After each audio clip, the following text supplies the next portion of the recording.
There were hidden funding. There was problems with the ability to bear up under pressure.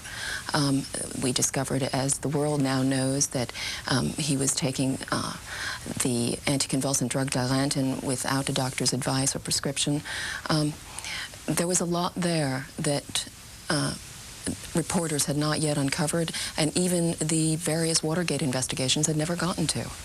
Well, we combed the more than 200 books that were relevant to Watergate, to Richard Nixon, and ciphered out various names and started tracking people down. And the more we tracked down, the more that net expanded until we were talking to literally hundreds of people.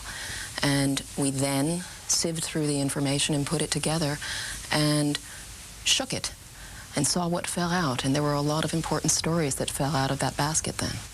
Absolutely. One story in particular that I can think of, a courageous woman by the name of Elizabeth Newell came forward and told us about secret funding being funneled to Richard Nixon through Mr. Rebozo's bank in Florida. At the time of Watergate, she had come forward and spoken to the various committees, but it had never really come to fruition for a variety of reasons. And she spoke bravely and on the record to us. And I think people have, over the years,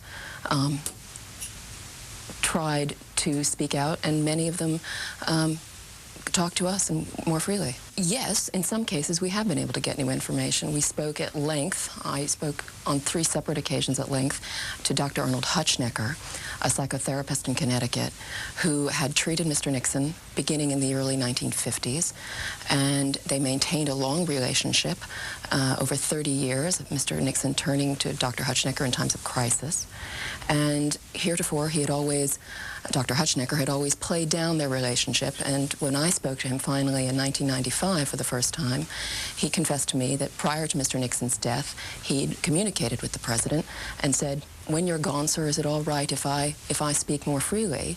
At that point, Dr. Hutschnecker was 97, and Mr. Nixon was a youngster of only about 80, so I think the president felt fairly confident in his reply of, "Yes, when I'm gone, you can say what you'd like." And so Dr. Hutschnecker felt that he was more free to speak to me than he'd ever been to speak to the press before. Well, thank you, yes. First of all, we interviewed, as we said, more than 1,200 people. We tried to get to all the former senior members of the Nixon administration. We talked to Alexander Haig, we talked to George Shultz, we talked to Ronald Ziegler, we talked to people who could not be qualified as Nixon haters, Herb Klein, many of Nixon's close aides. We spoke with Edward Nixon, Mr. Nixon's brother. Unfortunately, Mrs. Tricia Nixon declined to be interviewed. We attempted to interview Mrs. Julie Nixon Eisenhower. Over 4 or 5 requests, she simply did not respond.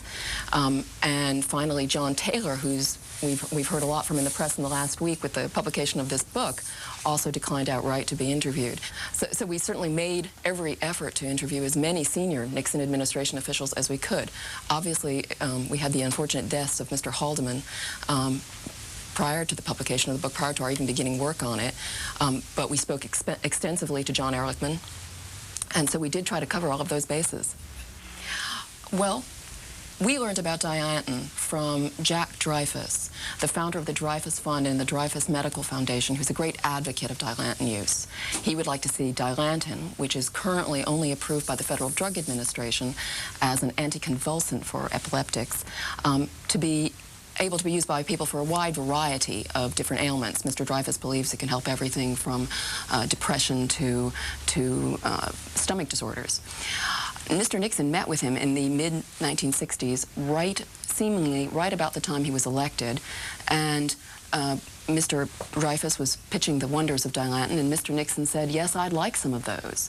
And according to Mr. Dreyfus went out to the boot of his car and took a bottle of 1,000 pills and gave it to the president. Several days later, Mr. Nixon called him and asked him if it was all right to take a second one a day. We then heard subsequently from Mr. Dreyfus that when he later queried Dr. Tkach, Nixon's White House physician, about Mr. Nixon's taking of the drug, Dr. Tkach replied that he knew nothing about it, but he knew that the volume level in the pill bottle in Mr. Nixon's medicine cabinet was dropping. Now, Mr. Dreyfus is not a physician. The pills were not given to Mr. Nixon under a prescription. He was taking them without a doctor's advice. And we don't know exactly why he was taking them, except the evidence we present in the book indicates that Mr. Nixon was somewhat dogged by depression. In layman's terms, and certainly Mr. Dreyfus was taking Dilantin himself because of his own clinical depression, and that is what originally turned him to using Dilantin. Well, it does remind us of some other stories about Mr. Nixon's involvement in the Vietnam War. And I might turn it over to Tony because he covered this story more than I did, but Nixon's manipulation of the Vietnam peace process in 1968 prior to the election was really extraordinary, and we, for the first time, have some new FBI material that suggests that Mr. Nixon, in fact, quashed the Johnson administration's peace efforts at that time in the hope of clinching a few more votes in the '68 election. Well, not specifically. However, it was clear that Mr. Nixon did abuse the office of the presidency to go after his political opponents, which included Democrats and Republicans in some cases. It's interesting. You listen to the White House tapes, and our previous caller was talking about the way the press has seemingly vilified Mr. Nixon. Unfortunately, Mr. Nixon often utters things on the White House tapes. He is his own worst enemy. You hear him on the White House tapes going after Jews, going after blacks, going after women, going after his Democratic opponents in a very partisan and very aggressive way. And certainly he was not above trying to use the Secret Service, trying to use the IRS to go after those people. We relate one incident in which soon after the assassination attempt on George Wallace, the concern within the White House was that they should get into the apartment of the alleged assassin to plant some campaign literature for Mr. Nixon's Democratic opponent. There was not concern about the investigation of who this man really was. There was concern about how to use it for our own political gain. Shall I take that?